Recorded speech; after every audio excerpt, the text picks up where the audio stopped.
Hello and welcome to Jessie Bear Book Club. Today we're reviewing the TV show Fosse and Verdon. I have loved Bob Fosse from the first time I watched Cabaret because it came free with a newspaper. And then I borrowed Chicago from a neighbour and knew that this guy's style was for me. I still remember watching all the special features on that DVD. So when this show came out, I devoured it and realised I basically knew nothing about Bob Fosse's life or his wife, Gwen Verdon. This show originally came out in 2019 and is available on Disney Plus and BBC iPlayer. The first episode is called Life is a Cabaret, and it sets the stage perfectly for Gwen and Bob having a working relationship. But Bob is a damaged person, and I love all his childhood flashbacks from being on stage as a child. His reliance on Gwen is also very apparent. You can sense that he needs Gwen, but he also resents Gwen in equal measure, though he does respect her talent. Sam Rockwell, as Bob Fosse, looks so good, he is almost unrecognisable. And Michelle Williams as Gwen Verdon couldn't have been cast better. The second episode is called Who's Got the Pain? This episode focuses on how Bobby and Gwen got together, and all I can say is something started with pain will only end with pain, and a cheater never changes. However, Bobby and Gwen's chemistry is undeniable. They are both supreme talents. My problem with this episode is the fact it jumps around a lot, and it's off-putting to me. Did anyone else find this off-putting? The later episodes don't jump around as much. This one seems to stand out as jumpy. Episode 3 is called Me and My Baby, and this episode massively overdramatizes Gwen's past. She was actually a great working mother and never abandoned her son, even though her first marriage was a disaster. This episode, because of this overdramatization, brings down my opinion of the entire show.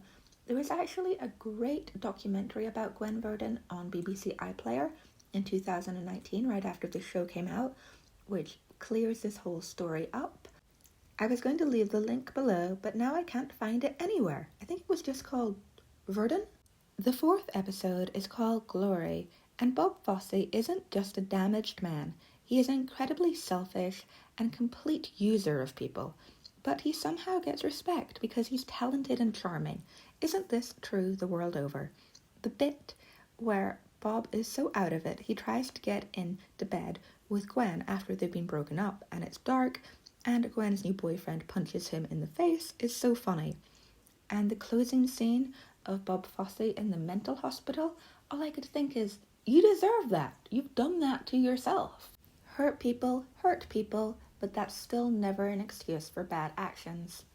The fifth episode is called Where Am I Going? And it is probably the best episode of the series so far. It takes place in one place, and there are limited flashbacks, so you really get to focus on character development.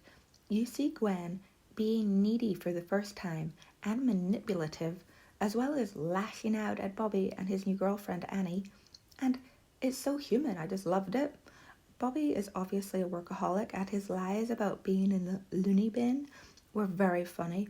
But of course, the bombshell this episode was finding out that Bob was molested at age 13 by 2 old strippers. No wonder that man is so fucked up. The sixth episode is called All I Care About Is Love, and is another top-notch episode. You understand Bobby and Gwen's relationship on a deeper level. They are both child dancers and workhorses. This is all they've ever known their entire life.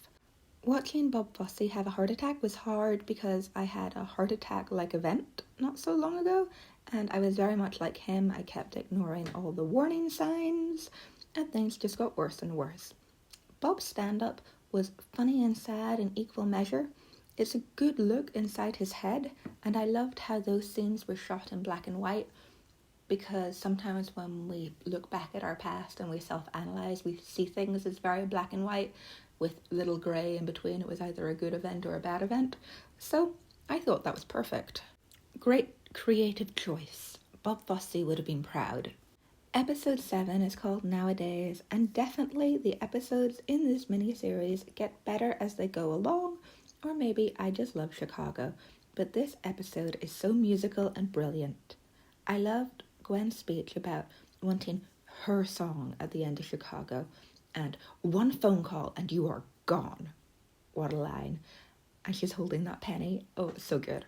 Also, to be alive in the 70s when doctors prescribed speed.